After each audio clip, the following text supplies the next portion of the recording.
There's something most of us do when someone dies. We talk to them. Not out loud necessarily, not always, but in our heads we continue the conversation. We tell them things. We ask them questions. We imagine what they'd say about something that happened today or yesterday or a year from now. And we know on some level that they can't hear us. We know they're gone, but we do it anyway. We act as if they're still somewhere, still listening, still capable of caring about what we're saying. It's such a natural impulse that most of us don't even notice we're doing it. But here's what's worth noticing. This isn't just grief. It's not just a coping mechanism that fades with time. Because we also do it before funerals. We prepare what we'll say to them. We worry about whether they'd be proud of us, disappointed in us, surprised by who we've become. We live as if the dead are witnesses. And once you notice that, you start noticing something else. Every culture that's ever existed, every single one, has some version of this. Not just the idea that we talk to the dead, the idea that the dead still exist, somewhere. Before we go further, if you're enjoying this, consider subscribing to Belief Explained Simply. We explore questions like this without rushing to conclusions. And if someone you know might appreciate this kind of conversation, share it with them. All right, let's continue. Let's start with what we can observe. Ancient Egypt had the Field of Reeds, a place where the dead would farm, eat, drink, essentially continue living but better. Ancient Greece had Hades, a shadowy underworld where everyone went, regardless of how they lived. Norse traditions had Valhalla for warriors and hell for everyone else. Hinduism and Buddhism have elaborate systems of rebirth, where death isn't an ending but a transition to another form. Christianity has heaven and hell. Islam has Jannah and Jahannam. Indigenous Australian cultures have the dream time, where ancestral spirits exist in a realm that's both past and present and always. The Aztecs had multiple afterlife destinations depending on how you died. Warriors went one place, those who drowned went another.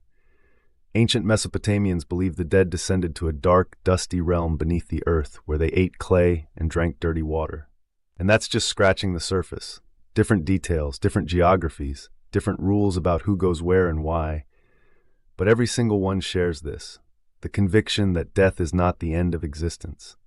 That whatever you are, soul, spirit, essence, consciousness, it continues, somewhere. Now you might say, well, of course, people are afraid of death. They want to believe it's not final, and that's probably part of it.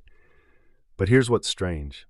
Not every afterlife is desirable. The Greek underworld wasn't a paradise. It was gray, joyless, boring. Achilles, the greatest warrior, says he'd rather be a living slave than a dead king in Hades. The Mesopotamian afterlife was worse, dark, eating dust, no pleasure, no purpose. The Aztec afterlife for most people involved a difficult 4-year journey through dangerous obstacles before finally dissolving into nothing. These aren't comforting fantasies. They're not wish fulfillment. They're often worse than just not existing. So why would people invent an afterlife that's terrible? Here's another pattern. In many cultures, the afterlife isn't automatic. You have to work for it. In ancient Egypt, your heart was weighed against the feather of Ma'at, truth and justice. If it was heavier, a monster devoured it. You ceased to exist. In Zoroastrianism, you cross a bridge that gets wider or narrower depending on your deeds. The righteous cross easily. The wicked fall. In Christianity, there's judgment. Heaven or hell based on faith, works, grace, depending on which tradition you ask. In Buddhism, your karma determines your next rebirth. You could come back as anything from a god to an insect. Even in traditions with reincarnation, there's often a goal. Escape the cycle entirely. Moksha, nirvana, liberation from having to come back at all.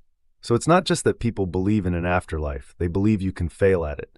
That death is not an ending, but it's also not guaranteed to go well. At some point, this stops feeling like denial of death. It starts feeling like something else. Because if the afterlife were just about comfort, about not wanting to face oblivion, you'd expect every version to be pleasant. But they're not. Many are neutral. Some are actively bad. Almost all require something from you: moral behavior, proper burial, correct rituals, spiritual development. It's not just don't worry, you'll keep existing. It's you'll keep existing, and what happens next depends on what you do now. That's not comfort, that's pressure. Let's sit with that for a second. What if the point of the afterlife isn't to make people feel better about dying? What if the point is to make people behave differently while living? Think about what happens when you believe the dead are watching. Your grandmother is somewhere, aware of you, caring about your choices. Your ancestors are witnesses to how you treat your family, your community, your responsibilities. That changes things. Not because you're afraid of punishment, though sometimes that's part of it, but because you're never truly alone. You're never truly free from accountability. Your actions echo beyond your lifetime. There's an anthropologist named Maurice Bloch who studied ancestor worship in Madagascar. In many communities there, the dead aren't gone. They're the most important members of the community. They own the land, they make the rules. The living are essentially temporary caretakers. Every major decision, where to build, when to plant, who to marry, is made in consultation with ancestors. Not metaphorically, actually, through rituals, through mediums, through dreams. And here's what's interesting. This isn't about honoring the past. It's about governing the present. Because if the ancestors still own the land, you can't sell it. You can't break it up. You can't abandon it. You're bound to it, and to them, and to everyone else who shares that bond. The afterlife in this context isn't primarily about what happens to you after you die. It's about maintaining social continuity across generations, about ensuring that the living can't just do whatever they want. Here's another example. In traditional Chinese culture, ancestors require care, offerings, rituals, respect. If you don't provide this, they become hungry ghosts, restless, suffering, potentially dangerous. So you have an obligation, not just a sentimental one, a practical one. You feed them, you remember them, you perform the rites, and in doing so, you're embedded in a web of relationships that extends backward and forward in time. Your children will do this for you. You do it for your parents, they did it for theirs. It's not optional. It's how you remain connected to something larger than your individual life. The afterlife creates duty, and duty creates structure. Now let's look at a different kind of afterlife, reincarnation. In Hinduism and Buddhism, you come back, again and again, until you break the cycle. And what you come back as depends on how you lived. Good karma, better rebirth, bad karma, worse rebirth. At first glance, this seems like a moral incentive system. Be good, get rewarded, be bad, get punished. But look closer. The goal isn't a better rebirth. The goal is no rebirth. The ultimate achievement is escaping existence entirely. So the afterlife, the whole elaborate system of reincarnation, isn't the destination. It's the problem. You're trapped in a cycle of suffering, birth, death, rebirth, over and over. And the only way out is through discipline, meditation, ethical living, spiritual development. The afterlife, in this framework, isn't a comfort, it's a goad.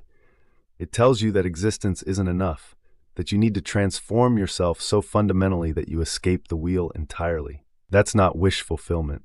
That's a framework for demanding continuous self-improvement. Here's where it gets even stranger. In many traditions, the boundary between the living and the dead isn't fixed. The dead can visit. They can appear in dreams. They can possess people. They can send messages. In Mexican tradition, Dia de los Muertos is when the dead come back. You build altars. You leave their favorite foods. You welcome them, not as ghosts, as guests. In many African traditions, the dead are present at important ceremonies. They're invoked, consulted, fed. In Japanese Buddhism, ancestors return during Obon. You clean their graves, you light lanterns to guide them home. Even in Christianity, there's All Saints' Day, All Souls' Day, moments when the boundary thins. What's worth noticing is that these aren't sad occasions, they're celebrations. The dead aren't gone, they're just elsewhere. And sometimes they come back. So death doesn't sever relationships. It transforms them. But here's the thing that sits with me.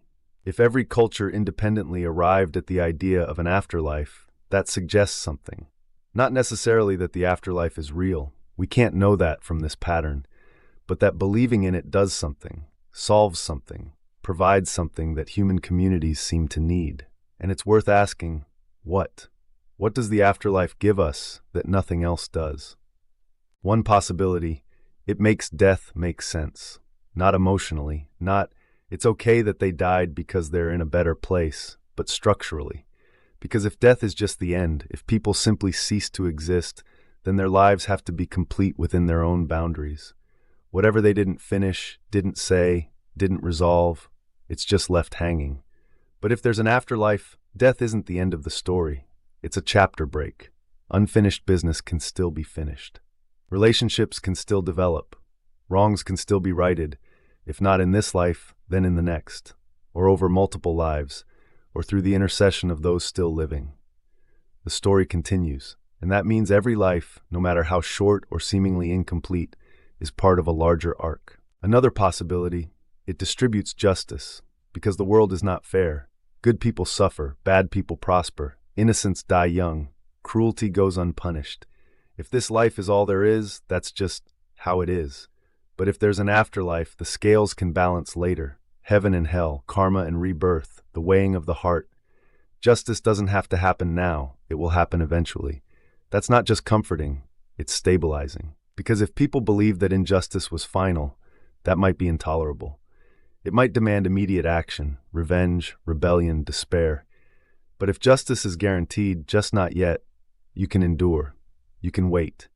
You can trust that things will balance out in the end, even if you don't live to see it. Or maybe it's simpler than that. Maybe the afterlife is just what happens when you take relationships seriously. Because relationships don't feel like they end when someone dies. You still think about them. You still feel their influence. You still hear their voice in your head. They're still shaping who you are. And if that's true, if the dead continue to affect the living through memory, through legacy, through the patterns they established, then in what sense are they really gone? The afterlife might just be the formalization of that reality, the acknowledgement that people continue to exist in the lives of others, not metaphorically, actually. Your grandmother is still teaching you things. Your ancestors are still making decisions about what you value, how you see the world, what you consider possible. You carry them with you. And one day, someone will carry you. Here's what I keep coming back to. The question isn't really, why does every culture have an afterlife? The question is, what would it mean if they didn't? If death were truly final, if the dead were truly gone, if there were no witnesses beyond the living, would we treat each other differently? Would we feel less accountable, more alone, more free, or more untethered? Would we value legacy less or more desperately? Would we take more risks or fewer? I don't know, but I suspect that the afterlife isn't just about what happens after you die. It's about how you live when you believe death isn't the end. When you believe you're part of a story that's longer than your lifetime. When you believe the dead are still with us and will eventually join them. That changes the meaning of now. So when we talk to the dead, when we imagine they can hear us, when we live as if they're watching, maybe we're not being irrational. Maybe we're participating in something older than reason. A way of organizing time that doesn't end with death. A way of organizing community that includes those who aren't here anymore. A way of orienting ourselves that acknowledges we're temporary, but we're also part of something that isn't. The afterlife doesn't have to be literally true to be functionally real. It just has to shape how we live. And it does. In every culture, in every time, in every version of what it means to be human in the face of death. If this brought up something for you, a thought, a question, maybe even a disagreement, I'd love to hear it in the comments. Not looking for answers, just what this made you think about. I read every one. And if this was worth your time, please subscribe, like, and share. It really helps us keep making these. Thanks for watching.